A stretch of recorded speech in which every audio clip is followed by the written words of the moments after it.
Papa Dudut. Isang mapagpalang araw sa inyong lahat sa Barangay LS. Ako nga pala si Harold, 31 years old at gusto ko lang magsumbong sa inyo sa nangyari sa relasyon ko. May nakarelasyon ako na mas matanda sa akin ng 5 taon.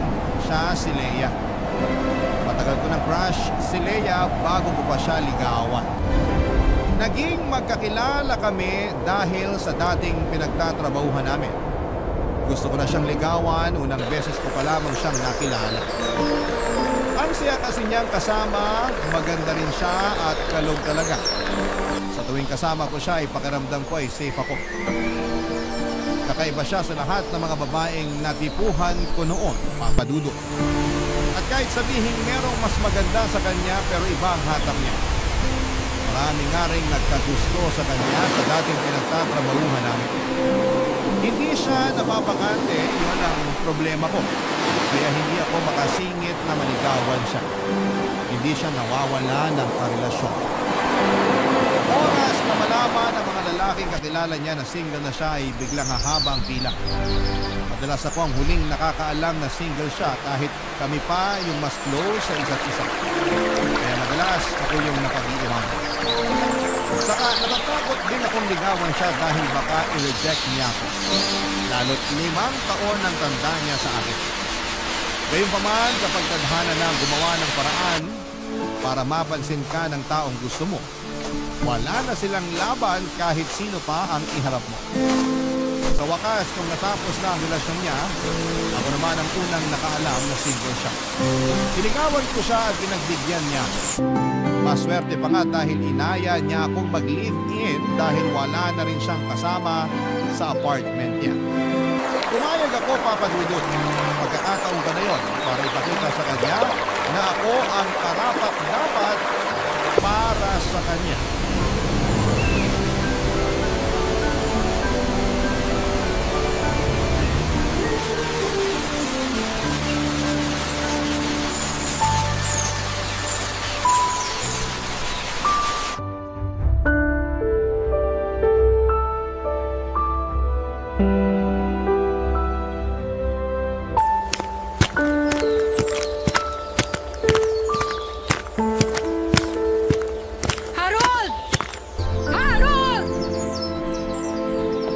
Bakit, Leia?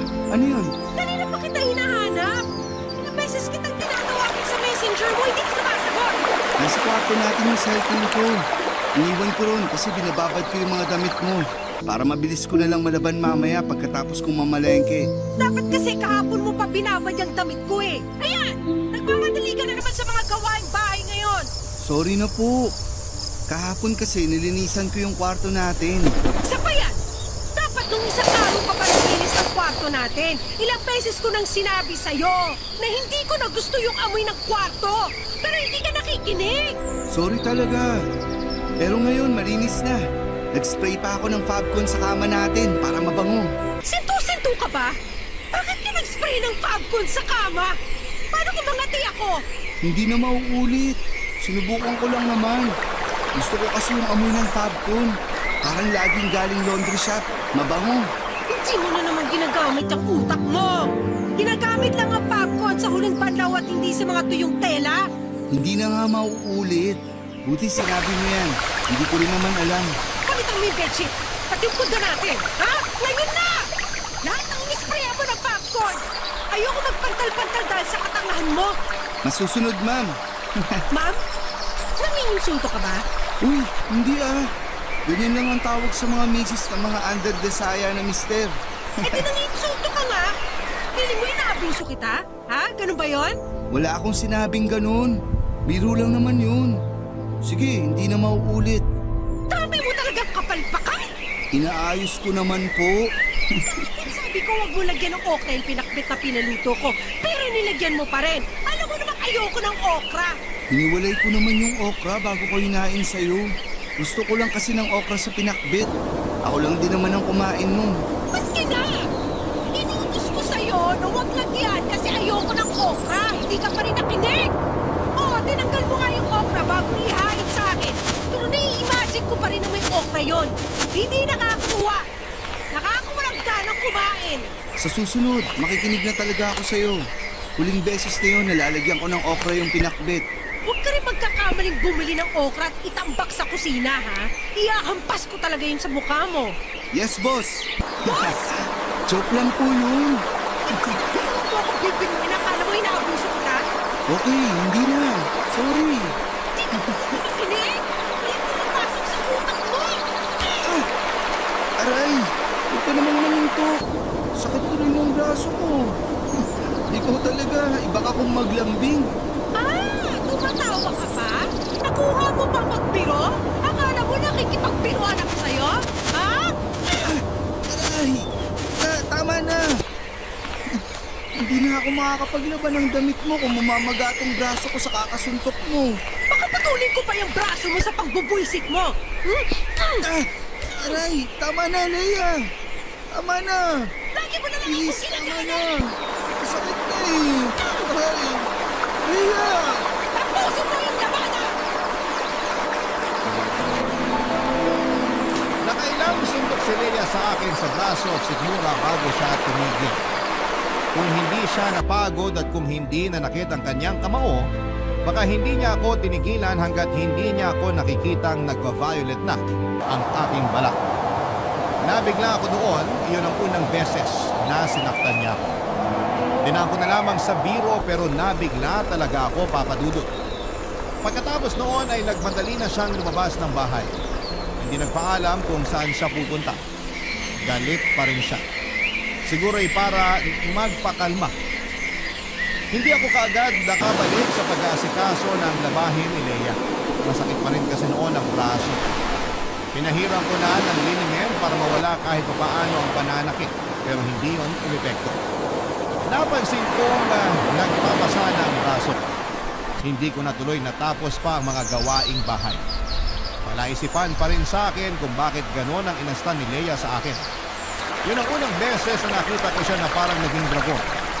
Nung magkaibigan pa lamang kasi kami ay napaka-sweet niya at masiyahin. Kaya nga ako nahulog sa kanya. Aaminin kong natakot ako sa ginawa niya, Papa Dudut, kasi parang ibang tao ang nakita ko noon habang sinusuntok niya ako nang paulit-ulit sa braso at sikmura. Gabi na noong pinagpatuloy ko ang labahan. Nabawasan na ang sakit sa braso ko kahit papaano. Pinagpaliban ko muna ang pamamalengke dahil hindi ko kayang magbuhat ng mabibigat. Saktong natapos ko ang mga labahan nang dumating si Leia. May hawak siyang yema. Nilapitan niya ako habang inaayos ang ginamit ko sa paglalaba. Tahimik lamang ako noon at nakikiramdaman siya. Noong kinalabit niya ako ay napatingin ako sa kanya, Papa Dudut. Maamo na muli ang mukha niya. Parang bumalik na ang Leia na una kong nakilala.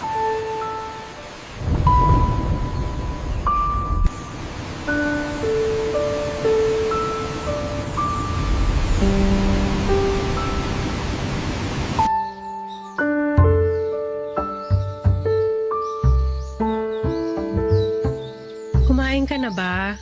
Hindi pa. Ikaw, Hindi pa rin. saan ka ba nagpunta kanina? Diyan lang sa tabi-tabi. Magpawala ng galit. Sorry kung ginalit kita. Sorry din kung nasaktan kita. Pwede bang magbiro? Bakit? Gusto mo bang kumain ng pinakbet bukas?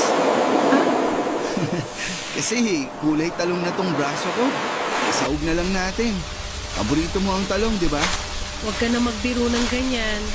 Nakonsensya na nga ako sa ginawa kong pananakit sa'yo eh. Ayos lang yun. At least ngayon, maamo ka na ulit. Saka nagsorry ka. Bihira kaya sa babae ang nagsusorry. Ang swerte ko naman. Sorry talaga ah. Nadala lang siguro ako ng emosyon ko. Tapos parating na rin ang dalaw ko kaya yun. Okay lang yun. Hindi naman na masyadong masakit ang braso ko. Binabaran ko kanina ng yelo. Yun nga lang, hindi ako nakapamalengke kanina. Ayos lang ba? Ako na lang ang mamamalengke bukas. Mag-relax ka na lang dito. Sure ka? Pwede naman kitang samahan bukas. Hindi na. May kasalanan ako ngayon sa'yo kaya babawi na lang ako bukas. Ako nang bahala sa pamamalengke. Ako na rin ang magluluto. I-check mo ha. Baka aksidente ka makabili ng okra sa palengke. Naku, ayaw na kitang makitang magalit. Joke lang yun. Huwag ka magalit. Na-trauma ka na ata sa akin. Ni hindi mo na magawa magbiro. Kasi naman, kakatapos lang nung pananakit mo sa akin kanina. Pero bukas, okay na ako. Hindi na mauulit yung pananakit ko sa'yo, promise. Last na yun. Natuto na ako. Alam ko naman na nabigla ka lang talaga. Marami rin naman kasi akong kapalpakan na ginawa eh. Kaya gets kita. Kahit na, mali pa rin ang manakit. Nakuha ko kasi ito sa mga magulang ko eh. Hindi ko alam yun ah. Ano ba nangyari dati? Laging nagbubugbugan sina mama at papa noon. Nakikita namin magkakapatid yun. Tapos kapag mainit ang ulo ni mama kay papa, sa amin niya binubunton. Binubugbog kayo ng nanay nyo? Oo. Kaya nga tinakas kami ng lola ko sa kanya para iuwi sa probinsya. Nadyari pa nga kami dati. Kaya naman pala, ang hirap ng pinagdaanan mo. Kaya siguro yung mga karelasyon ko dati, nanawa sa kakabugbog ko sa kanila. Kaya nila ako iniwan. Teka, binugbog mo rin mga ex mo? Kasi galit ako sa kanila. Kahit sa mga konting pagkakamali nila, nawawalan ako ng pasensya. Ang bilis uminit ng ulo ko. Ang bilis lang manakit ng kamay ko. Hindi ko rin alam yan. Pero sana, huli na tong pangbubugbog na ginawa mo sa akin ha. Kasi hindi to tama. Alam ko. Kaya nga nagsusorry ako ngayon. Aware na ako sa pagkakamali ko sa mga dating karelasyon ko. Hindi ko na yun uulitin sa'yo. Maswerte ako kung ganun nga. At maswerte ka dahil may peace offering ako sa'yo ngayon. Anong peace offering naman yun? Yema! Paborito ko to. Ito kasi madalas ang binibigay ni mama sa amin pag nagsusorry siya. Pagkatapos niya kaming bugbugin. Nilagay ni Leia ang yema sa palad ko at saka ako niyakap. Doon ay sinabayan niya ng iyak habang nagsusorry. Kahit ako ay nanghina sa iyak niya, papadudot. Nakaramdam ako ng awa sa kanya at hindi ko ma-imagine kung gaano kasakit ang pinagdaanan niya sa kamay ng mga magulang niya, lalo na sa kanyang ina. Hindi dapat sinasaktan ng bata. Mabilis ko lang napatawad si Leia at pagkatapos noon ay nanumbalik na muli ang masaya naming relasyon. Umorder na lamang siya ng dinner namin at sabay namin yung kinain habang nanonood ng TV. Hindi ko pa rin kinakain ang yemang binigay niya at gusto ko lang kasing merong paalala na kailangan kong protektahan si Leia mula sa trauma niya. Pero pinilit niya akong kainin yon sa palambing na paraan at kinain ko naman. Nakita kong masaya siya nung ginawa ko yon at hinalikan ko siya. Naging okay na talaga ang lahat. Kabaliktaran sa nakalakhang pamilya ni Leia, ay masaya at mapagmahalang pamilyang nakag-istan ko, papadudot. Wala akong naging problema sa pagpapalaki at pag-aaruga sa akin ng mga magulang ko. Sa mga magulang ko rin natutunan kung paano ang tamang pagmamahal. Bata pa lamang ako, ang expressive na nila sa mga nararamdaman nila para sa isa't isa. Lagi naming nakikitang magkakapatid na magkayakap at nagsasabihan ng I love you sa isa't isang mga magulang ko. Pinakita nila yon sa amin para malaman namin sa murang edad na dapat ay ganon ang trato kapag nakahanap ka ng taong mamahalin.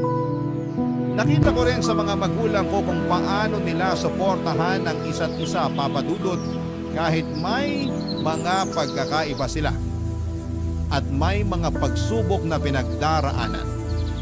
Kaya yun ang plano kong gayahin sa relasyon namin ni Leia.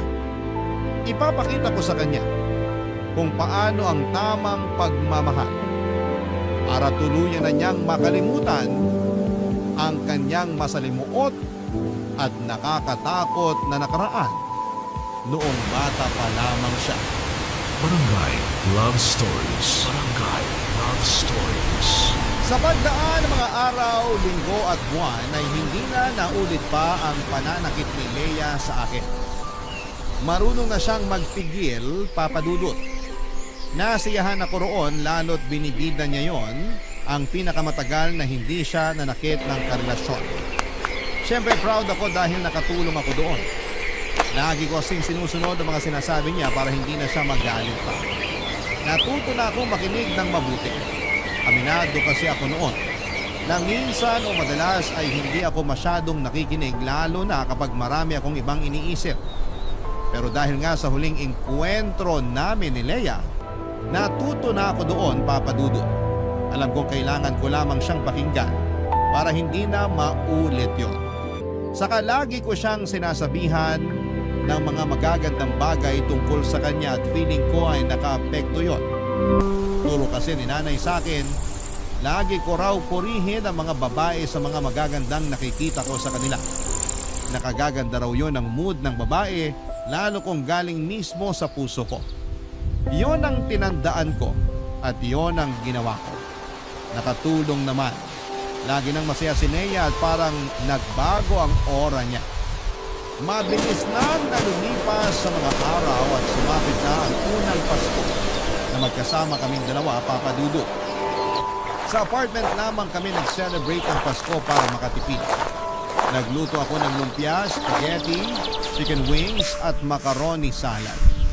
Nakalatag na yon sa mesa bago pa sumabit ang Noche Buena.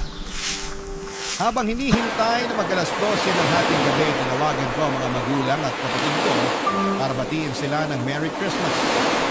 Yan ang unang beses na hindi ko sila makakasama sa Pasko. Nakaaminin ko medyo nakakaramdam ako noon. Natagalan nga ang usapan namin sa telepono dahil pinakita pala nila lahat ng handa nila at napakwento pa si nanay tungkol kay tatay. Hindi ko na malaya na hinahanap na pala ako ni Leia, Papa Dudut.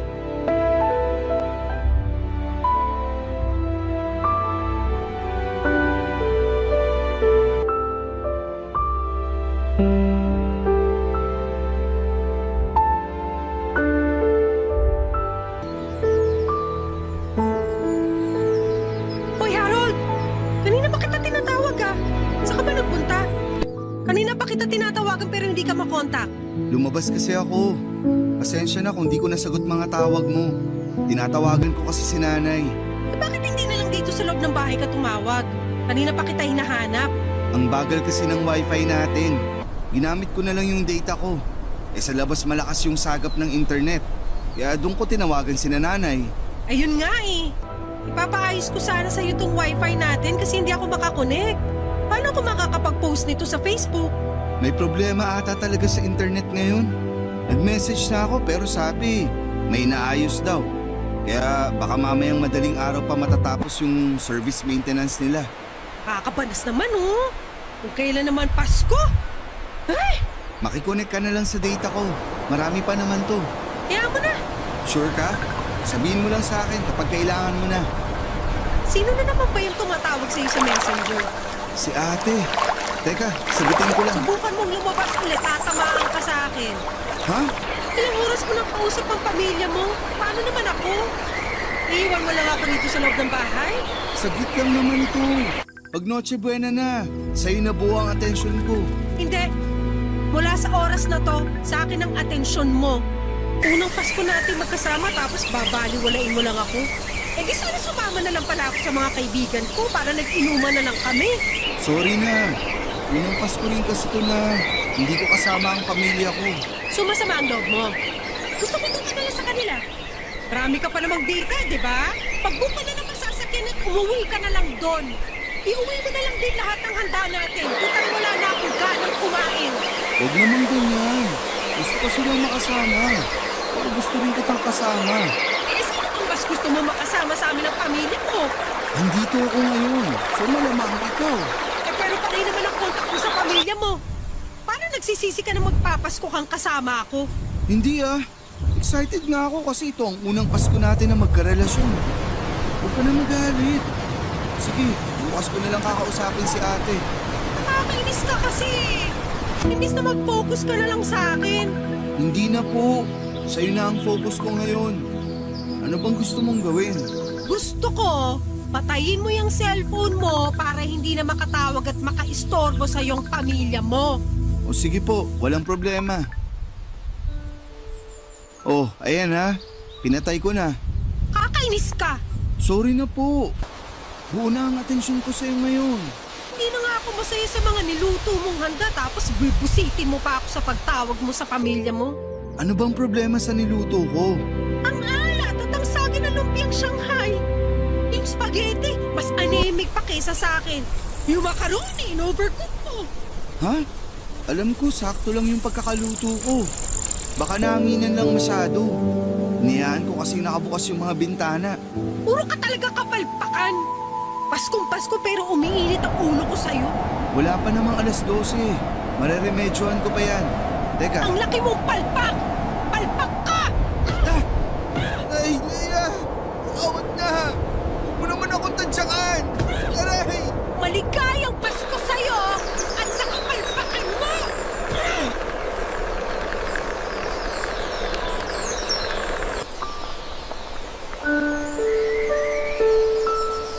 Tinadyakan sa hita, sinuntok sa muka at sikmura. Yan ang paulit-ulit na ginawa sa akin ni Leia Papadudo. Sinabunutan din niya ako at sinubukang ihampas ang ulo ko sa mesa. Kung saan ay nakalatag ang mga handa namin. Buti na lamang at nakapalag ako. Pero sa ibang mga ginawa niya ay hindi na ako nakalaban pa. Ayoko namang lumaban dahil ayoko siyang masaktan. Hinayaan ko na lamang siya dahil alam ko mapapagod din siyang saktan ako, Papadudot. Noong hiningal at nasaktan na ang mga kamay niya ay doon na niya ako tinigilan. Nagkulong siya sa kwarto at doon nagwala na sinabayan pa ng pag-iyak. Napasilip pa ang mga kapitbahay namin dahil sa mga narinig. Niyangya ako pero wala akong ibang magawa. Nakailang beses akong kumatok sa kwarto para pagbuksan niya ako. Pero hindi niya ginawa yun. Lumagpas na ang alas 12 pero ayaw pa rin niyang lumabas. Nasa labas lamang ako ng kwarto at inihintay na pagbuksan niya ako. Hindi ko na alam kung aling parte ng katawan ko ang sumasakit dahil halos nagsabay-sabay na yun. Sinabayan pa ng pag-alam ng sikmura dahil sa ito. Alas 3 na ng madaling araw nang lumabas si Leia sa kwarto at kinimusta ko siya, Papadudo. Niyakap niya ako at nag-sort. Inaya ko na siyang kumain at tumango lamang siya. Nagutom siya at naparami ang kain niya habang ako ay nakatingin lamang sa kanya at nakakaramdam na ng takot. Nang mapansin niyang nakatitig ako sa kanya ay may kinuha siya sa kanyang bulsa. Isang yema. Inabot niya sa akin at tulad ng dati, simbolo yon ang pagsusori niya sa akin. Hindi pa man ako okay noon pero ngumiti ako at tinanggap ang yema na inabot niya. Doon na siyang ngumiti at magana na ulit na kumain. Hindi ako halos makakain noon dahil iniinda ko ang sakit ng pangbubugbog niya sa akin. Nagkaroon ng mga pasa at latay sa buong katawan ko. At pagkatapos ng Pasko, pagbalik ko sa trabaho ay napansin ang katrabaho ko at dati kong kaklase sa college na si Judy ang mga bakas ng pananakit ni Leia sa akin. Papadudo.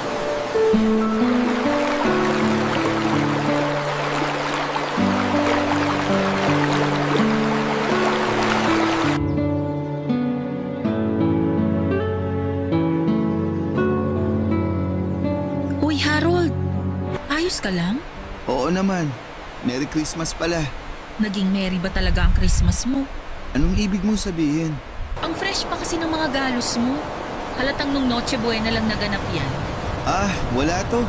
Natalsikan lang ako ng mantika nung nagpiprito ako ng chicken wings sa lumpia. Napalakas yung apoy. Naparami yung mantika. Nakwento ko ba sa'yo dati na binubugbog ako ng ex-husband ko? Ha? Talaga? Wala kang naikukwento tungkol dyan. Kaya alam kong nagsisinungaling ka. Hindi kita hinuhusgahan ha. Kasi dati, takot din akong aminin yung totoo. Sinusubukan ko pa ngang protektahan ng ex-husband ko. Ayos lang naman kasi ako. Yan din ang sinabi ko. Pero alam ko sa loob-loob ko, hindi ako okay. Ano bang gusto mong sabihin ko? Sinasaktan ka ba ni Leia? Hindi to magagawa sa akin ni Leia. Gusto mo talagang isipin ko na mantika ang nanakit sa'yo? Nagkapasa ka dahil natalsikan ka ng mantika? Nahulog lang din ako sa hagdan. Nagmamadali kasi ako sa pagbaba. Ayun, nadulas ako. Ang classic. Yan ang madalas kong ginagamit na dahilan kapag nahuhulihan akong may pasa sa muka. Lagi kong sinasabi na nahulog ako sa hagdan. Kahit sa totoo, wala namang second floor ang bahay namin. Pwedeng magtanong, Ano yun? paano ka nakatakas sa ex mo? Gusto mo na rin bang takasan at maging ex si Leia? Huwag na lang pala natin pag-usapan. Hindi. Pag-usapan natin. Pinapagaan ko lang ang sitwasyon. Huwag kang mag-alala. Mapagkakatiwalaan mo ko. Ready ka bang magtiwala rin sa akin? Nakakaawa kasi si Leia. Lumaki siya sa toxic na pamilya. Nagbubugbugan ng mga magulang niya. Tapos, binubugbog din siya ng nanay niya. Kawawa naman talaga. Pero hindi sapat na dahilan yun para gawin niya rin sa'yo kung anong naranasan niya sa pamilya niya. Gets mo ba? Mahirap sigurong pigilan lalo kung hindi pa siya okay mula sa trauma niya. At responsibilidad niya ang sarili niya para maghilom sa trauma na yun.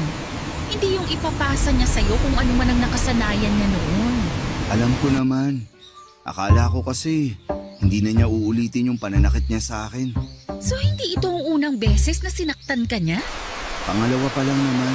Nilalang mo yan? Dapat nga ng unang beses pa lang huminto na siya. Sinubukan naman niya. Ilang buwan din ang pagitan ng una at pangalawang pananakit niya sa akin. Kahit pa paano, nag-improve naman siya. Proud ka pa talaga ha? Dapat nga hindi na naulit, di ba? Hindi naman kasi ganun kadaling takasan ang nakasanayan mo. Hindi naman talaga dapat takasan. Pero kailangan niyang harapin at kumprontahin ang issue na yan para matapos na at makapagbagong buhay na siya. Hindi ganun kasimple. Malalim yung mga sugat niya. Ganyan na ganyan din ako sa ex ko. Ilang beses ko rin pinagtanggol at pinaniwalaan na magbabago siya. Pero walang nangyari. Kung hindi pa ako na ICU noon dahil sa pananakit niya, hindi pa ako matatauhan.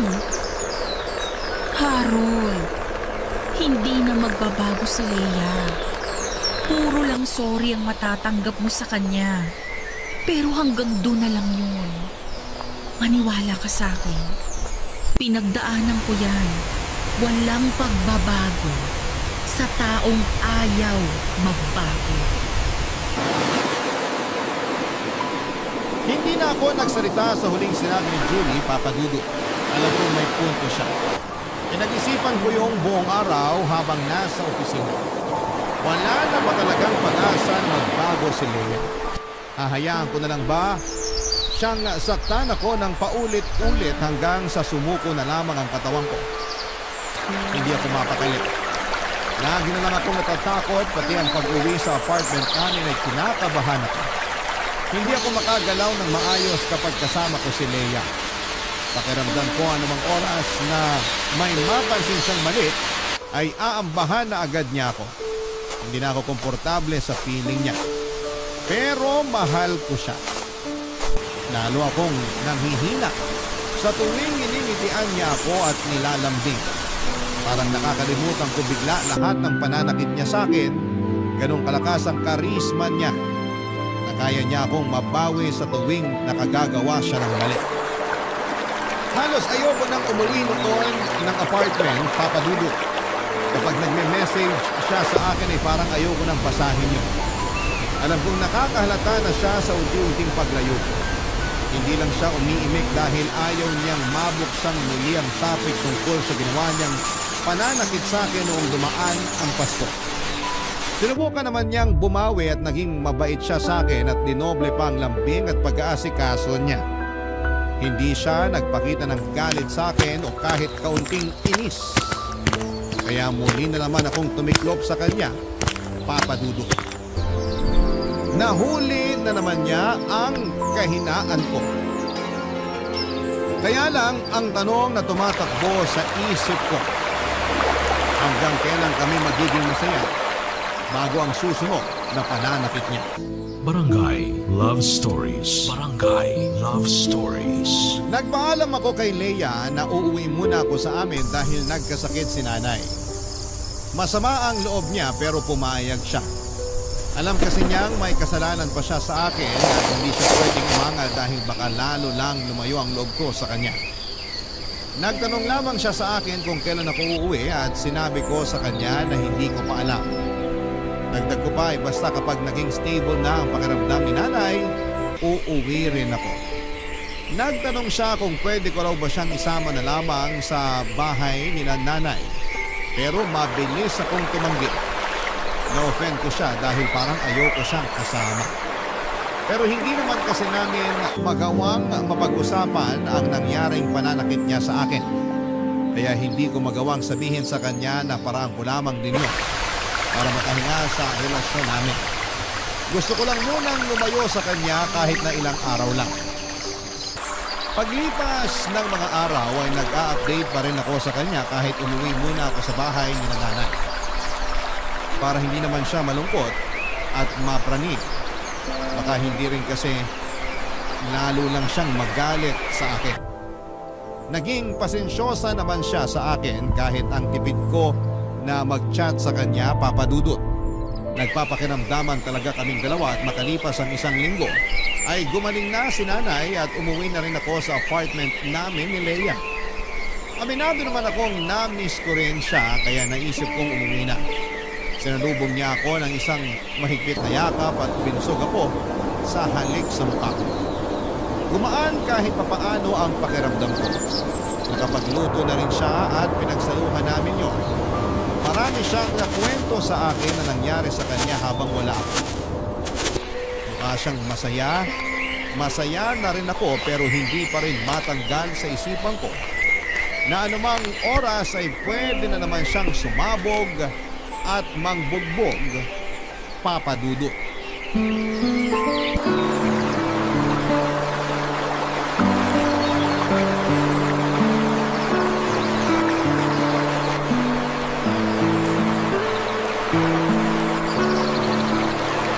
Mabuti umuwi ka na. Para ako mababaliw dito sa bahay mag-isa. Nasanay na ako na lagi kang kasama. Nakakalungkot pala kapag wala ka. Namiss kita. Namiss din naman kita. Kung hindi naman kasi nagkasakit si nanay, hindi na naman ako uuwi ron. Okay na yon. Ang importante, andito ka na. Labas tayo mamaya. Okay lang? Kape tayo ron sa katabi nating coffee shop. Libre ko. Date natin yun ah. Dito na lang tayo sa apartment. Marami pa naman tayong kape na pwedeng i-brew dito. Saka, para ma-relax tayo habang nanonood ng TV. Saka mukhang uulan eh. Okay. Pero siguro nga mas maganda kung... Sige, doon na lang tayo magkape. Maganda nga rin na umulan para bumagay sa kape natin. Sure ka ba? Oo naman, kahit ano, basta ikaw. Nanginginig pa. Gusto ko kasing matry ulit yung Spanish latte nila. Last week ko pa gustong subukan pero gusto ko sana kasama ka pag hihigop ako nun eh. Sige, pahinga lang tayo ng konti. Magpababa lang ng kinain. Naparami yung kain ko sa niluto mong gata. Ang sarap. Okay. Bakit ka malungkot? May nasabi ba ako? Sorry kung ano man yun. Hindi ko talaga sinasadya. Huwag kang magagalit, please. Gusto ko lang kasing magkape para makapag-relax na ako. Sige, tara na. Okay na ako. Teka lang, Harold. May ginawa ba ako mali? Ano yun? Basta, hindi ko sinasadya. Ano ba nangyayari sa'yo? May mali ba sa nangyayari sa akin? Sabihin mo lang, aayusin ko. Huwag kang magagalit, please. Ayoko magalit ka. Hindi naman kasi ako galit. Nag-worry lang ako sa'yo. Huwag kang mag-worry para hindi ka na magalit. Ayos lang ako. Ayos lang talaga. Tara na, kape tayo. Mag-usap tayo. Galit ka ba? Bakit ba lagi mong sinasabi na galit ako? Gusto ko lang malaman para alam ko kung anong gagawin ko. Natatakot ka na ba talaga sa akin? Hindi Ayoko lang na nagagalit ka. Dahil ba to sa nangyari nung Noche Buena? Huwag na nating iwasang pag-usapan yon, Harold. Alam ko namang dumistansya ka na sa akin mula nung binugbog kita nung Noche Buena. Hindi naman ako manhid. Ayos na yun. Hayaan mo na. Last year pa yun. Pero hanggang ngayon, bit-bit natin yon. Hindi tayo makakapag-move on hanggat hindi natin pinag-uusapang dalawa yun. Ang totoo, natatakot ako sa Leia. Araw-araw.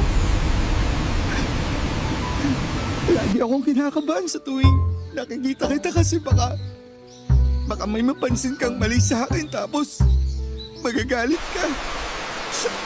Tapos mananakit ka. Hindi ko na kasi kaya yun. Nakakatakot. Hindi pinaranas mo sa akin ang magulang ko.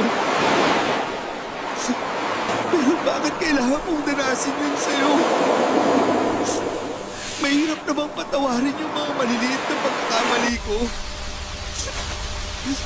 Kasi sinusubukan ko naman. Kasi mahal kita.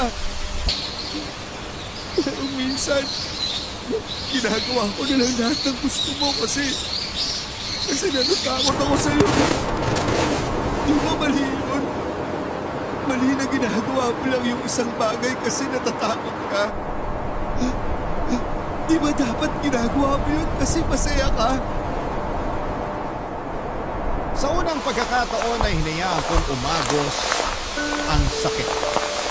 Nagsumbong ko kay Leia sa sama ng loob ko sa kanya. Hinayaan kong umiyak ako na hindi ko naman nakasanayang gawin noon. Hindi ko siya matignan sa mga mata at nakaharang din ang mga braso ko sa mukha ko para mainagan ko kung sakali mang mapikon siya sa mga sinasabi ko. Pero hindi ko na pala kailangan ang mga braso ko para depensahan ang sarili ko dahil hindi naman ako sinaktan ni Leia. Pag-angat ko ng tingin sa kanya ay sinabayan niya ako ng iyak. Naramdaman ko ang awa niya para sa akin. Sinubukan niya akong yakapin pero umilag ang katawan ko dahil inaasahan marahil ng katawan ko na sasaktan niya. Sinusubukan lamang akong protektahan ang katawan ko. Doon na umiyak ng malakas si Leia. Sinaktan naman niya ang sarili niya. Sinampal niya ang mukha niya. Sinabunutan ang buhok niya at pinigilan ko siya at doon ay bigasan ng hina at niyakap ako. Yumakap ako pabalik para maramdaman niyang ligtas siya sa mga braso ko. Nung humupa na ang emosyon namin ay doon na kami nakapag-usap ng kalmado. Sinabi niya sa akin na gusto na niyang magbago at sana'y matulungan ko siya. Natatakot na rin daw siya sa mga posibleng kanyang magawa dala ng trauma niya. Kaya naman minabuti naming dalhin siya sa isang psychiatrist para may paggamot ang kinakaharap niya. May anger issues si Leia at marami pang lumabas na ibang mga mental health issues niya. May mga nireseta na sa kanyang mga gamot na inumin at masipag naman niyang sinunod lahat ng sinabi ng doktor sa kanya. Sinikap talagang ayusin ni Leia ang mga issues niya sa sarili at mga issue niya sa nakaraan niya. Natuwa ako. Lalo't nakita kong hindi na siya palaging galit at hindi na rin nananakit. Naging kampante na akong muli sa kanya, Papa Dido. Sinuportahan ko siya at mas minahal. Lalo para magtuloy na ang kanyang pagbabago. Masaya ako sa nangyari sa kanya at hiniling ko na sana'y tuluyan na niyang maiwan ang nakaraan niya, Papa Dido.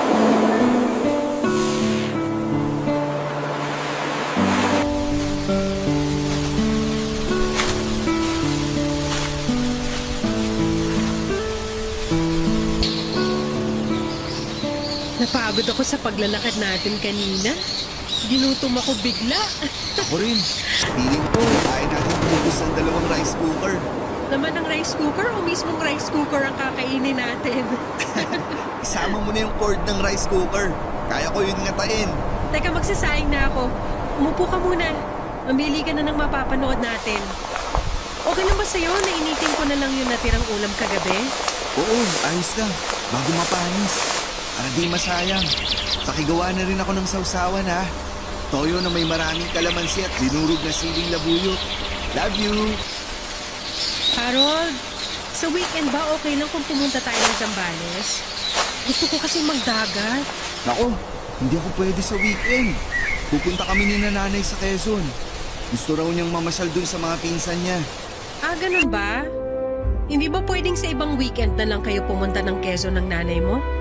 Kasi last weekend kayo rin na magkasama na namasyal sa Pampanga. Baka naman pwedeng itong weekend ako naman ang kasama mo. Ako naman ang ipasyal mo. Negative. Nakahanda na si nanay na pumunta ng Quezon. Nakaimpake na nga rin. Excited na talaga siya makipag-meet and greet sa mga pinsan niya. Ganon? Bawi na lang ako sa'yo sa susunod ha. Promise, babawi ako. Huwag ka nang bumawi. Magsama na lang kayo ng nanay mo. Alam mo kung ano pa yung magandang bonding nyo? Bumalik ka sa matres niya at magstay ka doon ng 9 months. Leia, teka. May mali ba sa pagsama ko sa nanay ko? Wala. Ayos nga yun Patunayan mo sa akin na isa kang mama's boy. Gusto ko lang namang pagbigyan si nanay. Bihira ko na rin siya kung makasama. Matanda na rin siya. At gusto ko namang makasama siya bago, alam mo na. Bihira makasama? 2 weekend na kayo magkasama. Ano pang bihira ron? Palagi rin naman tayong magkasama, di ba? Andito ako lagi sa apartment kasama mo. Magkatabi lagi tayo matulog. 2 araw lang naman ang nilalaan ko para kay nanay at sa pamilya ko. Sana maging okay sa'yo yun. Hindi okay sa akin. Napapabayaan mo na ako. Alam mo na hindi totoo yan. Leia, makinig ka. Ano ba? Huwag mo akong hawakan.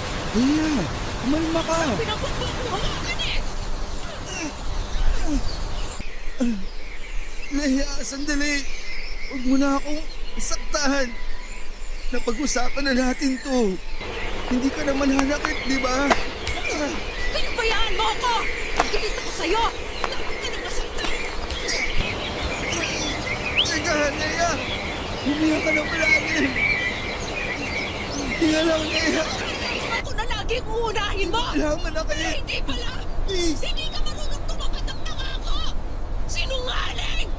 Katulad ka rin ng mga magulang ko. Nasasaktan na ako, Leia. Please naman. Kang babangon dyan sa sahig kung ayaw mo makatikip palalo ng sakit. Saktan mo lang ako. Sige. Para mailabas mo na lahat ng galit mo. Talaga? Ano, kaya mo pa? Ha? Gusto mo palang nasasaktan ka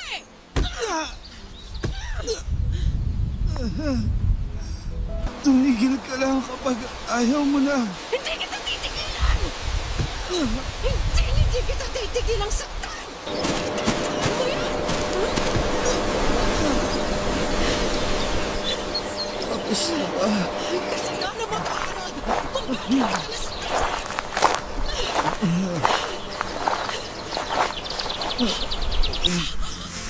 Sorry! I'm sorry!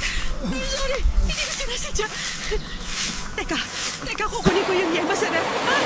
Tsaka na sa sahig! Huwag ka papakot! Kakain ka ng yema! Sandali!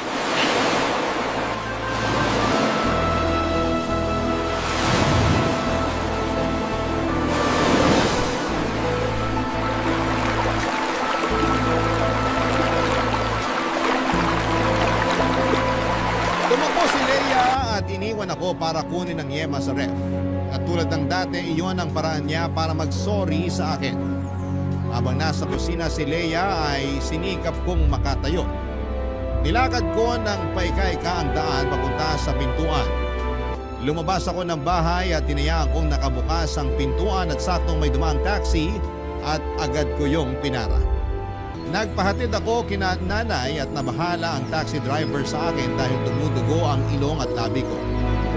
Nanlalabo na rin ang paningin ko dahil namumula na ang mga mata ko dahil sa paulit-ulit na pagsuntok ni Leia sa akin.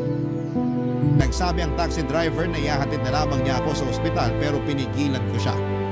Gusto ko na lamang makauwi kina nanay. Habang nasa biyahe ay napaiyak na lamang ako.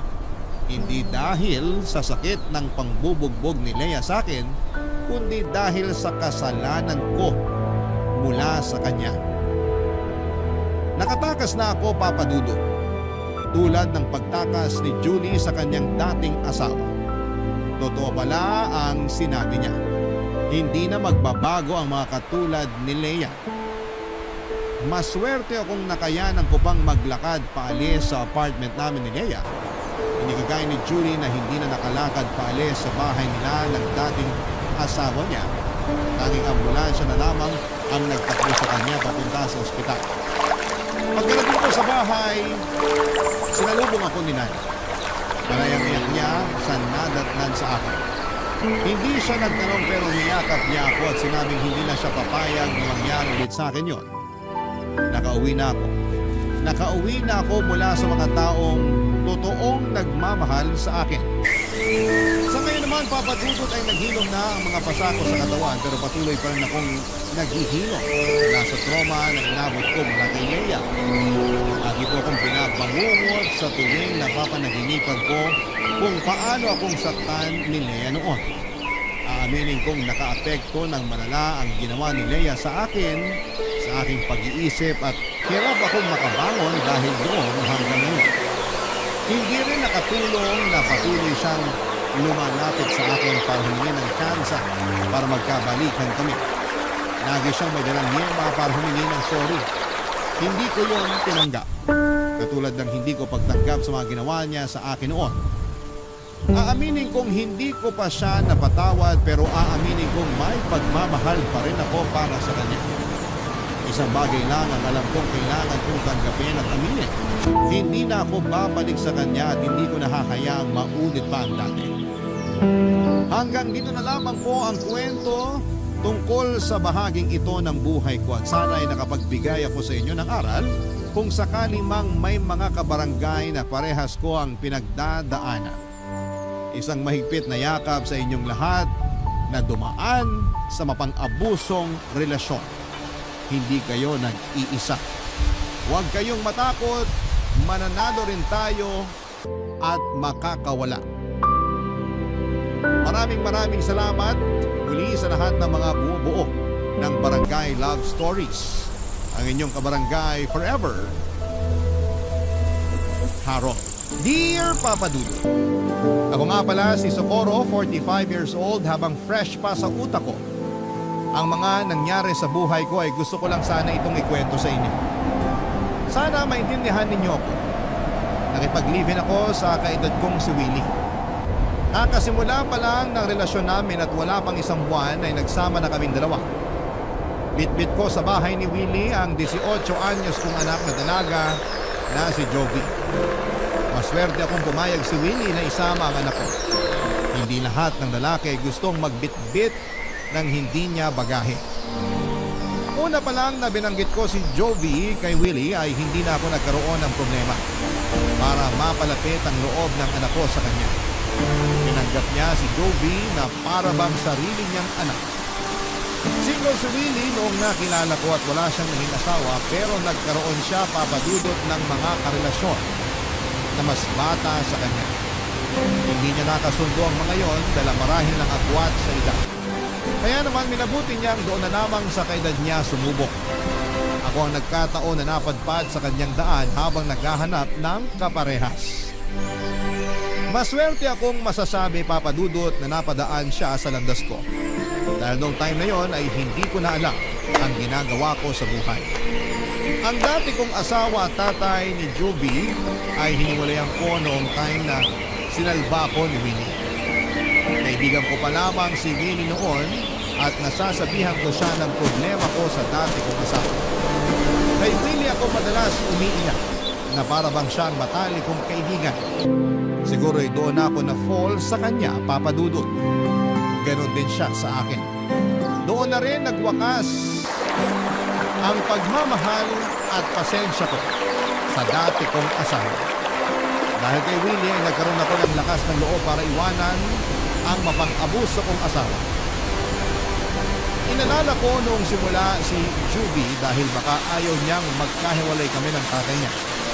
Pero nagulat ako nang ang anak ko na mismo ang nagtulak sa akin para umalis na kami sa poder ng kanyang ama.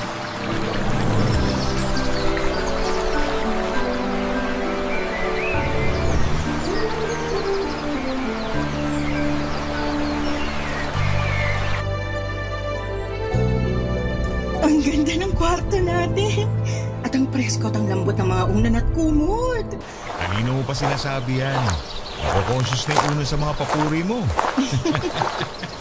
Masaya lang talaga ako kasi ibang-iba to sa naging buhay ko sa dating asawa ko. Masanay ka na sa ganitong buhay. Ito na ang bagong simulan niyo ni Jovi.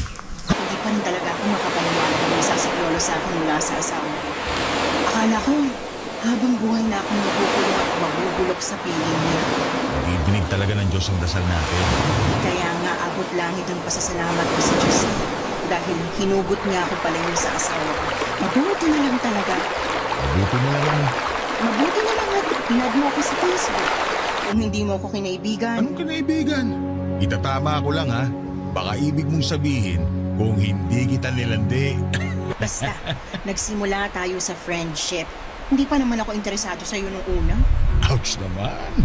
Matapos kitang bilhan na malalambot na una at kubot. Tapos ganyan ang sasabihin mo. Kasi ayoko namang madumi sa nagsimula natin. Magkaibigan naman talaga tayo nung una. Pero ramdam mo naman na dati pa kita gusto, di ba? Oo, pero ayokong isipin masyado kasi mahal ko pa nun yung asawa ko eh. Ouch ulit? Pero ibang kwento na ngayon. Ikaw na yung mahal ko. Sure na ba yan? Kasi baka mamaya bumalik ka sa kanya kapag namimiss mo yung matigas na unan at magaspang na kumot nyo. Naku, hindi na. Matapos mong iparana sa akin tong malalambot na unan at kumot, sino ka babalik pa rin? Ikaw na rin ang nagsabi noon. Lagi kang bumabalik sa kanya. Kasi naliligaw pa ako noon. Siyempre, hindi pa kita nakikilala noon. Basta hindi na kayo babalik ni Jovi sa kanya, ha? Pangako, babalik kayo sa pagkabata sa sarap kong mag-alaga. Ewan ko ba? Para akong bumabalik sa pagkabata dahil sa'yo. Feeling ko teenager ulit ako. Ganun naman daw pag in love. Nakakabata. Totoo yan. Sa paningin ko nga sa'yo ngayon, para kang biglang naging 20 anyos na binata. Sobra ka naman magkaltas ng edad. Hindi na makatotohanan. Hindi ka pa nadadaan sa bola. Hindi ako sanay. Yung mga dati ko naman kasing karelasyon, akala mo mga bato. Walang nakikita maganda sa akin. Thank you, hindi ako nakakatanggap sa kanila. Parehas tayo. Ganyan din ako sa dati kong asawa eh. Ni minsan hindi niya ako sinabihan na maganda ako. Ako na lang ang magsasabi sa inyan. Araw-araw. Baka sa simula ka lang magandahan sa akin ha. Kapag nasanay ka na sa itsura ko at kapag hindi na ako nakakapag-ayos, ayaw mo na rin banggitin na maganda ako. Mas gusto ko nga hindi ka nakaayos eh. Kasi sa ganung paraan, alam ko na komportable ka na sa akin. Mas gusto ko kapag komportable ka sa akin. Ngayon pa lang komportable na ako sa'yo kahit hindi mo nasabihin yan. Hindi ayos. Kahit ako komportable na ako sa'yo. Ganun ata kapag soulmates. Naniniwala kang soulmates tayo? Naniniwala ako na pinagtagpo tayo. Pinagtagpo kami ni Willie sa mga panahong kailangan namin ang isa't isa. Tamang timing. Masaya ako sa timing na yon. Natagalan man bago ako natauhan sa dating asawa ko ay ayos pa rin. At least, marami akong natutunan sa dating relasyon ko, Papa Dudut. Alam kong meron din akong pagkakamali sa dating asawa ko. At handa ko na yung baguhin at huwag pilitin sa relasyon namin ni Willie. Gusto ko na talagang makatuluyan at maging huling karelasyon si Willie. May walang gabi na hindi ko pinagdasal na tibayan ng Diyos ang relasyon namin. Huwag sanang hayaan ng Diyos na umulit kami sa mga naging pagkakamali sa dati naming karelasyon. Alagaan sana kami lagi ng Diyos, lalo na kapag may kinakaharap kaming problemang dalawa. Sa simula pa lang ay naging bibo na si Willie sa pagpapakita ng pagmamahal sa aming mag-ina. Pinagsilbihan kami na akala mo ay siya ang madre di pamilya. Lahat ng kailangan namin kahit ultimo mga luho na pwedeng wag na lang iabot ay binibigay pa rin niya. Sinabi niyang siya na lamang daw ang bahalang bumawi sa mga pagkukulang ng dati kong asawa sa aming mag-ina. Kailangan daw naming maramdaman na kamahal kami. Sa ganung paraan ay mas magiging maayos ang pakiramdam namin at magiging na ang mga sugat namin. Totoo naman ang sinabi niya, Papa Dudut, dahil sa pagpapakita niya ng atensyon, pagmamahal at respeto sa amin ni Juby ay napansin kong gumanda kami ng anak ko at mas naging mabuting tao. Parang mga bulaklak na nadiligan ng maayos. Pinapaarawan ng sapat at nilagay sa lilim kapag alanganin ang panahon. ganon kami inalagaan ni Willie. Kaya naman namukadkad ang kagandahan namin ng anak kong si Jovi, Papa Dudu.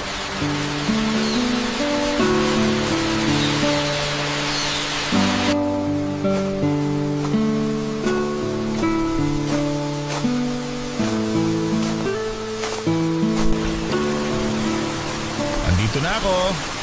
Hello, Tito Willie. Ang aga mo umuya. Di ba sabi mo gagabihin ka? Namiss kita eh. Ayaw mo ba? Naku, sa harapan ko pa talaga naglandian. Umigil ka rin, Jovi. Magsain ka na muna sa kusina para makakain na tayo. Mamaya ka na magsaing, Jovi. Tignan mo muna itong mga pinamili ko sa inyo. May pasalubong na naman.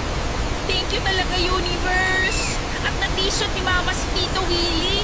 Naka-jackpot. Kakabili mo lang ng mga pasalubong sa amin ng Lunes, ah. Meron na naman ulit. Si Mama parang nauumay na sa regalo ni Tito. Samantalang dati nagre-reklamo kay Papa kasi kahit candy hindi mabilhan. Oo nga. Tapos ngayon na, binubusog na sa regalo. Ikaw talaga, Socorro, hirap mo ispilengin eh. Pag ikaw binalik ng tadhana sa asawa mo, sige ka. Nakakahiya kasi. Panay ang bili mo ng gamit namin hindi naman namin gaano kailangan. Uy, wag mo akong idamay dyan, Ma. Ako kailangan ko ng gamit, lalo magpapasok ka na sa school. Tito, wag kang makinig kay Mama, ha? Nahihilo lang yan. Nasa mo na pala ang enrollment mo, Jovi. May kailangan bang bayaran? Sabihan mo ako kagad para makapag-withdraw ko. Mag-e-enroll pa lang ako next week, Tito. Kasabay ko yung friend ko. Thank you po sa pag-ako ng tuition fee ko, ha? Nag-promise ako sa inyo ng mama mo na ako nang bahala sa inyo. Hindi maganda sa pride ko kung hindi ko tutuparin yun. Ilang beses yung natupad. Hindi na siguro mamasamain ang pride mo kung magpapaawad ka na sa kakabili ng gamit para sa amin ni Jovi. Tito, kung ano man ang sinasabi ni Mama sa iyo ngayon, hindi ako agree ron, ha? Magkaiba kami ng prinsipyo. Hoy, Jovi! Hindi kita tinuruan para maging gahaman, ha? Si Mama naman, nagjo-joke lang, di ba? Ang hirap mo namang pasayahin. Huwag na kayong magtalong dalawa. Gusto ko talaga itong nagbibigay ng regalo sa inyo. Alam ko ba? Parang ang sarap sa pakiramdam na nakakapagbigay ako sa inyo. Uy, si Tito. Love language ang giving gifts. Isa kang malaking bilog na sugar daddy, tumatalbog-talbog. Sugar daddy ng mama mo na ayaw naman maging sugar baby ko. Palag ng palag eh, no? Sige, pagtulungan mo na naman akong dalawa. Kasi naman lagi mo kinukontra ang pagpapakita ko sa inyo ng pagmamahal. Lagi ko namang nakikita yon. Lagi kong nararamdaman. Hindi mo na kailangang bonggahan ng mga regalo. Baka mamaya masanay kami. Eh di masanay lang kayo. Wala naman akong balak itigil to eh. Tito, anong gift ko ngayon? Hindi ko alam kung magugustuhan mo tong pantalon na binili ko. Sabi kasi nung anak ng kumpare ko, uso raw to ngayon. O eto, tingnan mo. Uso nga yan! Gusto ko talaga to! Suot to ng K-pop idols ko! Thank you, Tito! Ako, anong pasalubong mo sa akin? Uy, kala ko ba ayaw mo ng regalo, Ma? Kung nabili na ng tito mo, bakit pa ako tatanggi, di ba? Plastic. Lagi ka nagre-reklamo na pubutas na ang mga duster mo. Kaya binilang kita ng 6 na duster. Makapalang tela at presko suot. Ito, Ganito yung duster ko nung dalaga ko. Ito yun! Ay, thank you, Winnie. Ano mo talaga ang kahinaan ko. Naku, samantalang kanina panay pang tanggi. Bibigay din naman pala. alam mo naman ang nanay mo, medyo pakipot. Medyo pakipot ba, Tito? Parang sagad nga yung pagiging pakipot niyan eh. Nahirapan na nga ako sa kanya nung nagawan ko tong nanay mo. Tapos ngayon nakuha ko na siya, gusto pa rin akong kahirapan. Dalagang Pilipina eh. Ay! Sige, pagtulungan nyo na naman akong dalawa. Joke lang, Ma. Love you.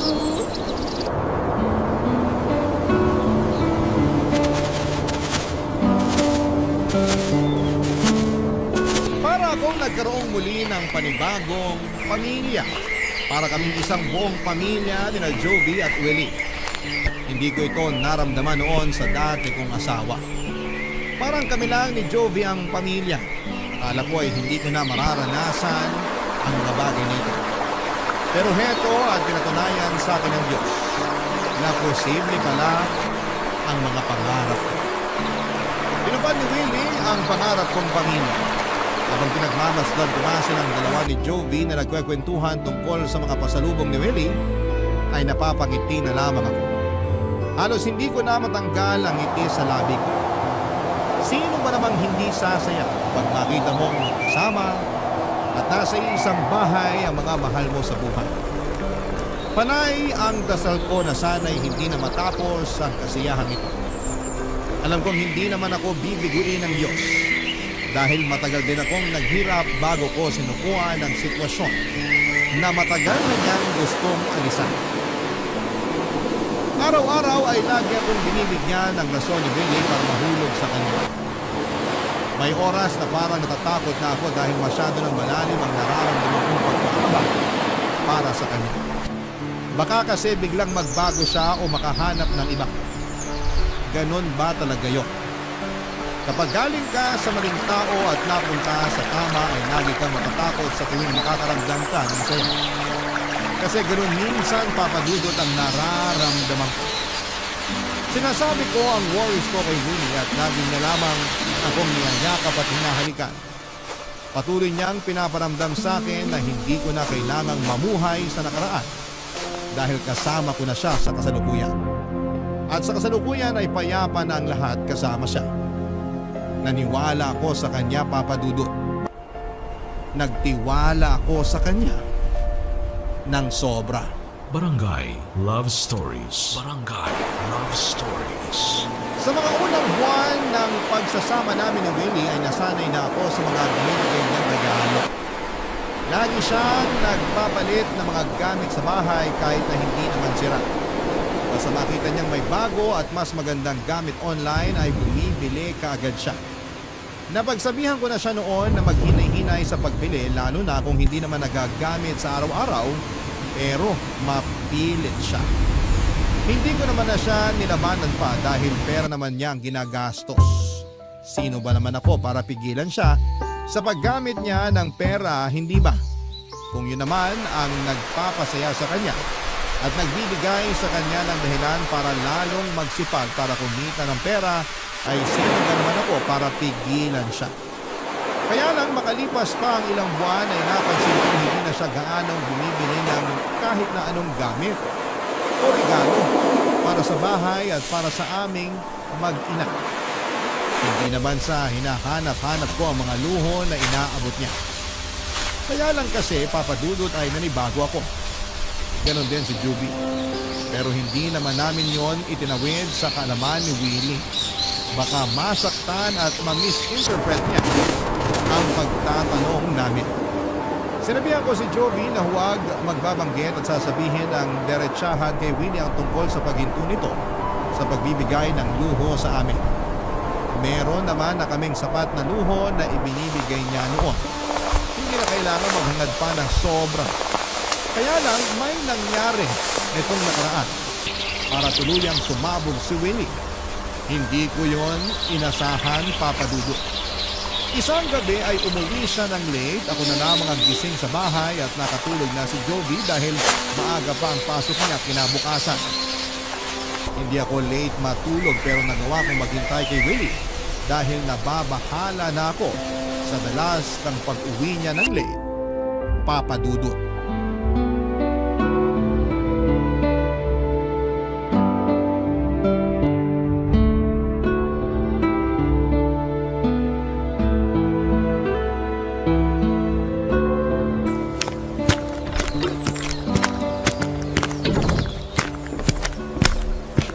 Socorro, bakit gising ka pa?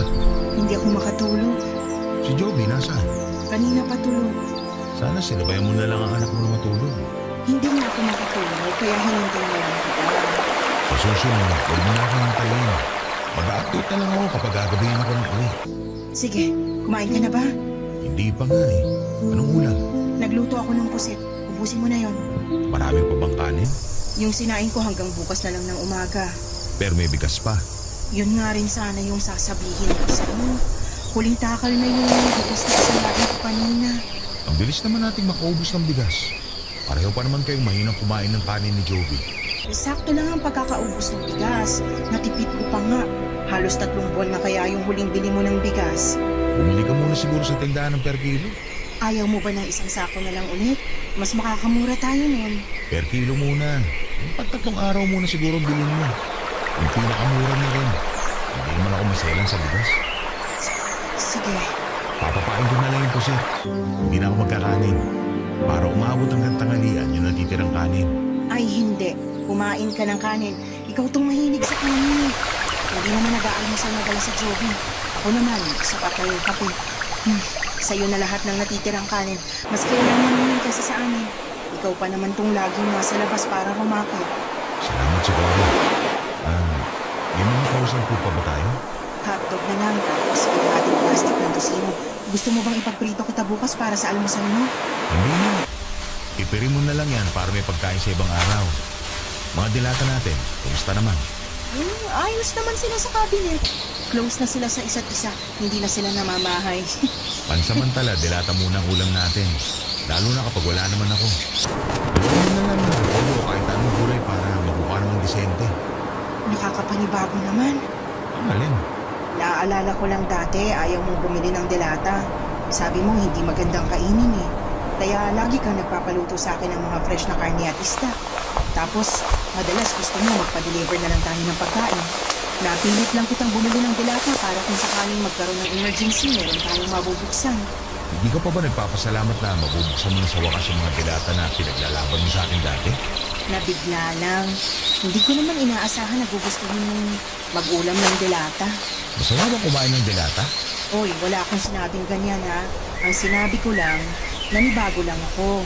Mali ata ako na sinanay ko kayo sa luho. Parang diring-diri ka na kumain ng mga dilata.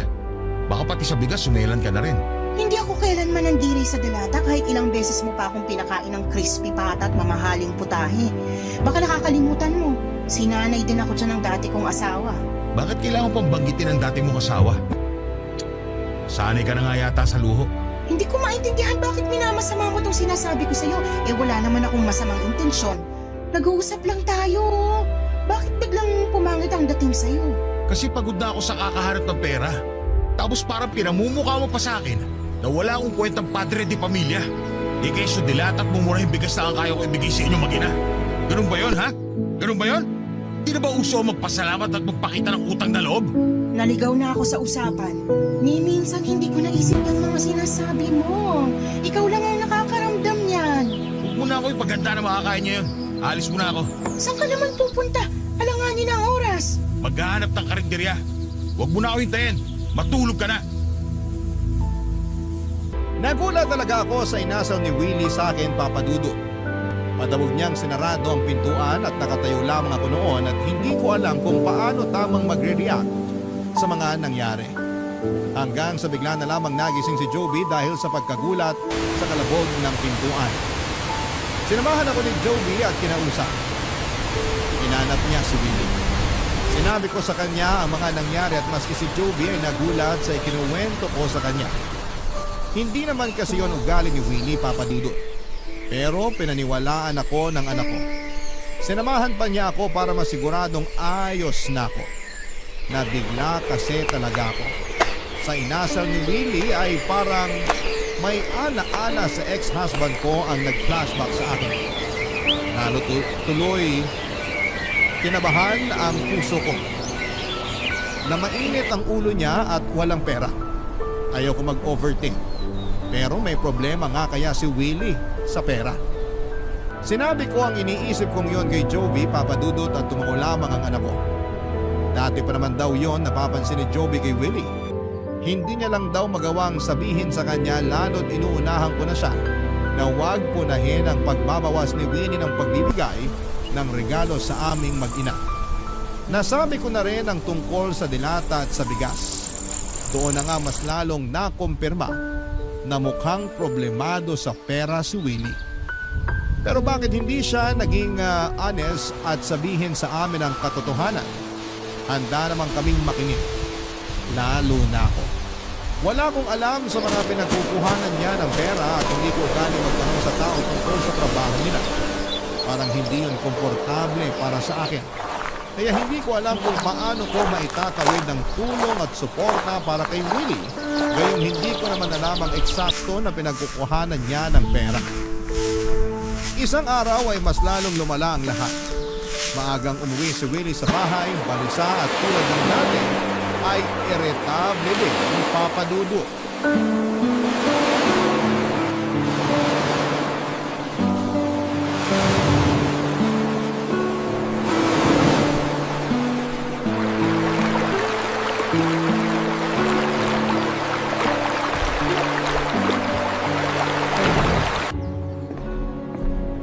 Socorro, Ang aga mo yatang umuwi.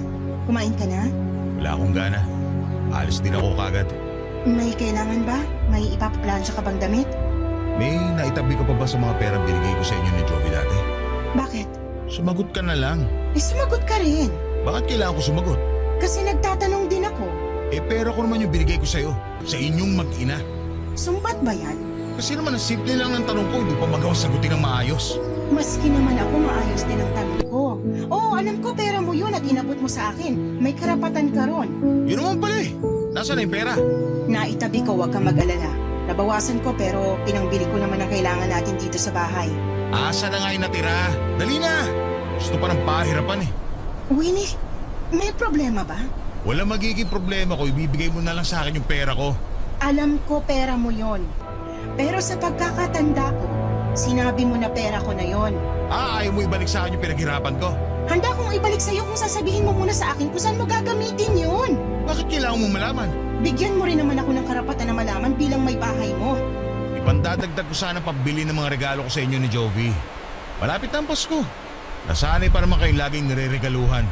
Nakakahiya naman kung hindi ko kayo bibigyan. Hindi na namin kailangan ng regalo. Gagamitin ko sana yung pera na yun para ipambili ng pagkain at ibang kailangan dito sa bahay. Mas importante yun. Hinihingi mo ang dahilan ko kung bakit ko kinukuha sa'yo yung pera tapos tatablahin mo rin naman pala. Bakit nagtanong ka pa? Ano mo? Sa'yo. Kasi ginagawa mo komplikadong lahat. Ikaw lang kung nagpapakomplikado ng lahat, Winnie. Ano bang nangyayari talaga? Hindi ka naman dati ganyan ah. Pati rin naman ikaw. Hindi ka rin naman ganyan dati. Ngayon pala sagot ka na kahit wala sa lugar. Nasa lugar ang mga sagot ko. Baka ikaw. Ganyan ba isusumbat mo sa akin? Matapos ko kayong iaon ng anak ko sa hirap? Matapos ko kayong tulungan makatakas sa dating asawa mo? Sino ba sa atin ngayon ang nanunumba? Ibigay mo sa akin ang pera ko! Pero anong gagamitin natin pambili ng pagkain? Isang buwan ka nang hindi nag-aabot para sa mga kailangan dito sa bahay. Intindihin mo naman ako kung kailangan kong tipirin yun para may makain tayo. Dodoblin ko ang ibibigay ko sa'yo sa susunod. Ibalik mo lang muna sa akin ang pera. Kailangan ko talaga.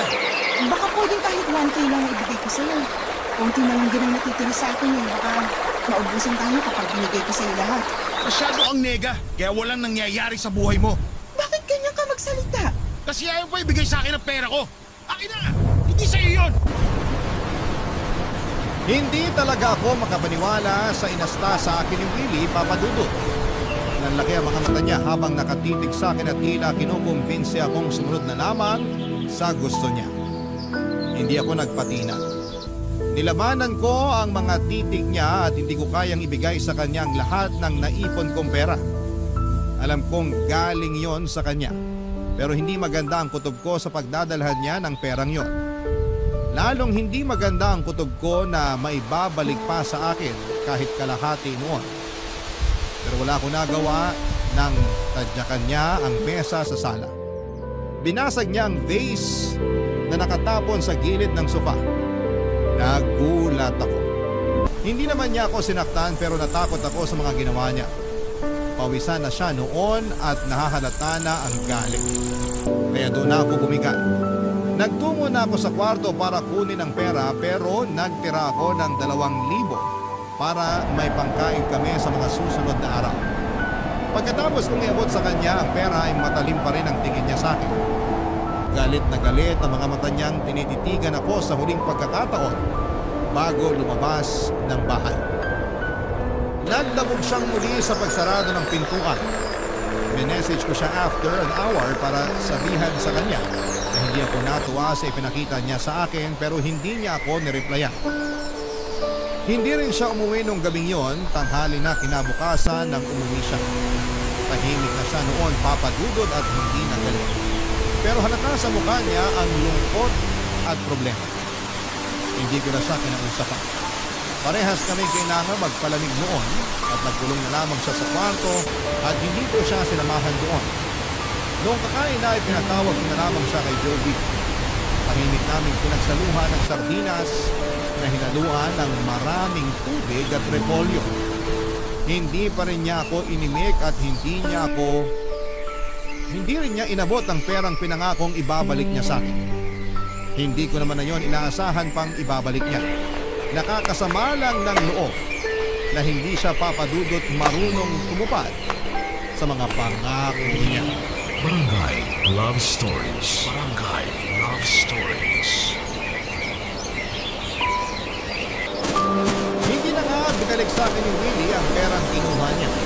Oo, sige, siya ang nagbigay noon, pero kahit papaano ay may karapatan ako roon dahil binigay niya sa akin yon para ipangbili ko raw ng mga gusto kong gamit. Hindi ko nga lang ginawa yon dahil mas gusto kong ilagay yon sa ipon ko. Hindi ko naman siya magawang sumilin dahil nakakahiya. Ang dami na niyang ginawa para sa amin. Parang ang kapal naman ata ng mukha ko para bawiin pa yon. Meron pa rin naman akong natitirang pera pero yon ay yung ipon ko nung hindi pa kami nagsasama ni Willie. Naipon ko yon sa dati kong trabaho. Walang nakakaalam sa ipon ko na yon dahil bala kong gamitin noon ang pera yon para makatakas kami ni Juby at umuwi sa probinsya namin. Kaya nang nakilala ko nga itong si Willie. Nagbago lahat ng plano. Naitago ko na lang tuloy ang ipon na yon, Papa Dudut. Pinilit ako ni Willie na umalis na sa trabaho ko noon at ayoko pa sana dahil gusto kong meron akong sariling pera. Pero nakiusap siya na umalis na ako para full-time akong mag-asikaso sa kanya at sa bahay. Kinumbinse rin niya ako na hindi ko naman na raw kailangan magtrabaho dahil siya lang bahala sa lahat ng gastusin. Hindi raw ako gagastos kahit isang sachet ng murahing shampoo. Naniwala ako. Nakumbinsi ako. Yun ang isang malaking pagkakamali ko dahil wala pang isang taon ay nagbago na ang lahat. Ultimo, pagbili ng isang sachet ng murahing shampoo ay hindi na magawang ibigay sa akin ni Willie. Lagi niya akong iniiwasang makausap tuwing nasa bahay siya. Ni tumingin sa akin ay hindi rin niya magawa. Ang masakit pa, bihira na rin siya kung umuwi ng bahay. Wala rin akong alam sa mga ganap sa buhay niya sa labas. Papa Dudut.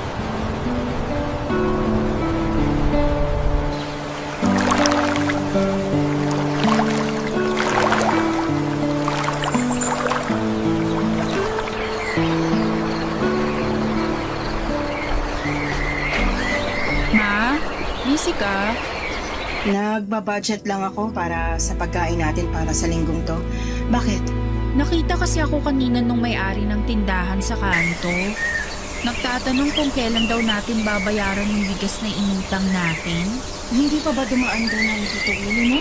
Sinabi niya sa akin na siya na yung magbabayad ng inutang natin bigas eh. Mukhang hindi pa eh. Nagagalit nga po yung may-ari eh. Mabuti na lang dumaan na yung jeep na sasakyan niya. Napilitan tuloy huminto sa kakatalak. Nakakahiya naman. Hayaan mo, dadaan ako doon mamaya bago ako mamalengke. Makikiusap muna ako na kalahati munang babayaran ko. May iutos po ba kayo sa akin na iluto? Wala naman po akong gagawin ngayon. Pakitingnan mo muna sa cabinet kung meron pang natirang sardinas. Meron pang kalahating repolyo sa sahog mo bago masira. Dagdagan mo ng tubig para pangbawas ng alat ha. Tsaka dagdag sabaw din. Huli na po yung sardinas na inulam natin kagabi. Sigurado ka ba? Parang may nakita pa ako na isang sardinas. Isang meatloaf na maliit na lang po yun. Kasya na po siguro yun kung tayong dalawa lang ang kakain. Eh, paano naman ang Tito Willie mo kung umuwi siya? Maghahanap yun ng pagkain. Ma, may sasabihin din pala ako. No, ano yun? Nawawala po kasi yung naipon kong pera na itinago ko sa ilalim ng kama ko. Ha? Hindi ako kumuha ah. Tignan mong mabuti eh. Baka na-misplace mo lang o kaya nahulog kung saan. Halos baliktarin ko na po yung buong kwarto pero wala talaga eh. May pagkaburara ka pa naman. Andyan lang yan. Wala namang ibang taong bumibisita rito. May hinala po ako. Huh? Hinala? Si Tito Willie po. Ay, Jovi. Huwag ganyan. Huwag ka nang bibintanga. Eh kasi naman ma. Nung naligo ako nung isang araw tapos pagpasok ko ng kwarto ko, andun siya. Hindi naman siya pumapasok sa kwarto ko kahit kailan. Baka naman kasi may tinitingnan siyang mga butas sa kisame o mga butas sa sulok ng kwarto mo. Alam mo na, pag ulan, nag-iingat lang ang tatulili mo. Hindi naman po na sinabi sa akin yan. Nagulat nga siya nung nakita ko tapos bigla siyang may binusa. Tapos nagmadali na pong umalis. Busy kasi ang tito mo. Alam mo yung naghahanap ng ibang racket para lang may makain tayo. Pero bakit hanggang ngayon wala pa rin tayong makaing matino? Yung ipon nyo, nagagamit nyo na pangbayad ng kuryente at tubig. Paano kapag naubusan kayo? Hindi ako aabot doon. Makakahanap ang tito mo ng pagkakakitaan. Magtiwala lang tayo sa kanya. Nagtiwala naman po ako sa kanya nung pumasok siya sa kwarto ko. Kinabukasan, nung chinek ko yung ilalim ng kama ko, nasaid na lahat ng perang andun. At kayong dalawa lang naman ni Tito ang nakakaalam na nagtatago ako ng pera roon. Hindi ba nga nagbibiro pa siya noon na baka ngat-ngatin ng daga yung perang tinatago ko doon? Jovi, wag nga muna natin itong pag-usapan. Sumasakit ng ulo ko sa kakaisip kung saan tayo kukuha ng pera. Hanapin mo pa sa kwarto mo. Nandun lang yun. Isipin mong mabuti. Pero ma... Anak, please. Pagod ng utak ni Mama kakaisip. Maawa ka naman. Gusto ko nang tulungan ka pero kota na ako sa mga problema. Sorry po, ma. Nakonsensya naman ako na hindi ko pinanigan ang anak ko. Pinagmasdan ko siyang bumalik sa kanyang kwarto para subukan paghanapin ng pera niyang nawawala.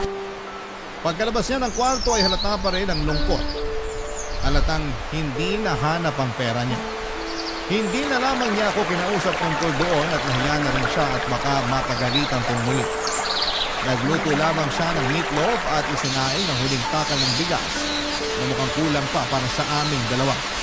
Mas lalo lang akong namroblema. Pumanhing ako sa kwarto namin ni Willie mula sa luma kong maleta ay nilabas ko roon ng isang CCTV na nabili ko noon kung nagsasama pa kami ng dati kong asawa. Ginamit ko yon para makakuha ako ng ebidensya sa tuwing sinasaktan niya. Itinago ko na yon noong nagsama na kami ni Willie. Akala ko hindi ko na yon magagamit pa. Pero napunta na naman ako sa sitwasyon na kakailanganin ko ng ebidensya. Alhin kong nilagay yon sa pwesto kung saan ko nilagay ang pera at mga alahas ko. Ayokong pagbintangan si Willie pero malakas ang duda ko na siya ang kumuha ng pera ni Judy. Kinagabihan ay umuwi si Willie at wala pa rin itong sahulo. Mukhang malalim talaga ang problema niya pero ayaw naman niyang magpatulong sa akin. Hindi ko na rin alam ang gagawin ko at nagpaalam siya na diretsyo na siyang matutulog. Tumango lamang ako. Hindi ko siya tinabihan. Nakitulog ako sa kwarto ni Joby, parang lumalayo na ang loob ko kay Willie at parang ayoko munang dumikit sa kanya dahil ayoko makaramdam ng galit sa kanya. Kinabukasan ay hindi ko na siya nadatnan sa kwarto. Bago siya umalis, sabi ni Joby. Pumasok ako sa kwarto namin at malakas ang kabog ng puso ko. Lalo na nung nakita kong wala na ang pera at mga alahas ko. Nanginginig akong chinek ang CCTV at doon ay nakita ko si Willie ang kumuha. Nayak na lamang ako. Hindi dahil nawalan ako ng pera at alahas, kundi wala ng biglaan ng tiwala ko sa kanya. Kinagabihan ay umuwi siya at inamangan ko siya para kumprontahin. Hindi na ako makapagpigil noon, Papa Dudut.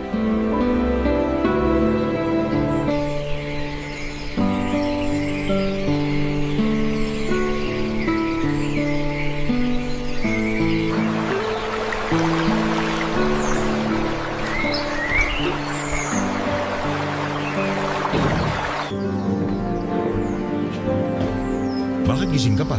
Hinintay talaga kita. Matutulog na ako ha. Maaga akong aalis bukas. Mag-usap muna tayo. Tungkol saan ba? Aminin mo na sa akin yung totoo. Ano na naman yan?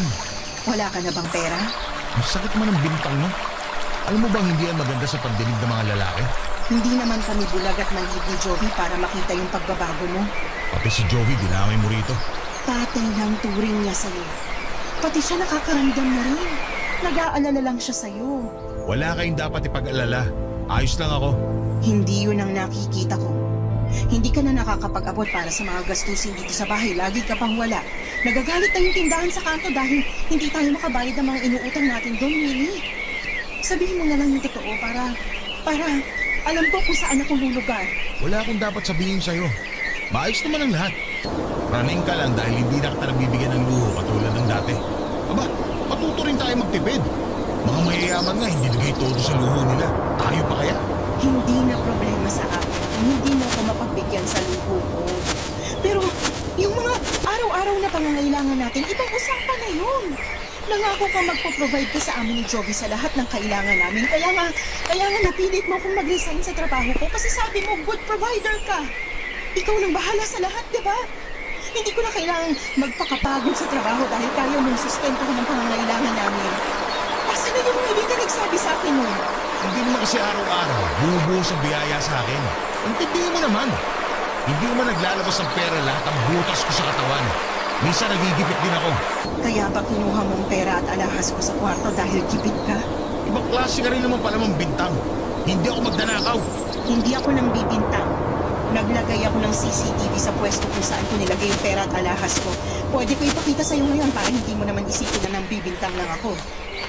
Alam mo kasi... Hindi mo ako maiintindihan. Bakit mo yun nagawa, Winnie? Bakit hindi mo na lang ako kausapin? Makikinig naman ako eh. Hindi mo maiintindihan. Hindi. Sabihin mo sa akin kung ano bang nangyayari. Talo ako sa sugal. Nagsugal ka? Nanalo naman ako dati sa sabong. Kaya nga lahat ng luho na kailangan yung mag-ina na ibibigay ko, di ba? Pero, alam mo walang pupunta rin maganda yung pagsasabong. Sa una ka lang papatikimin ng panalo pero papawiin din sa dulo. Sabi ko na eh, hindi mo ako maiintindihan. Bakit na ba ako nag-aksaya ng laway para magpaliwanag? Sorry, nabigla lang ako. Hindi ko naman kasi alam na sa sugal ka pala kumakapit. Doon naman talaga ako kumukuha ng pera kahit bago pa kita makilala. Naipundar ko tong bahay dahil sa sugal.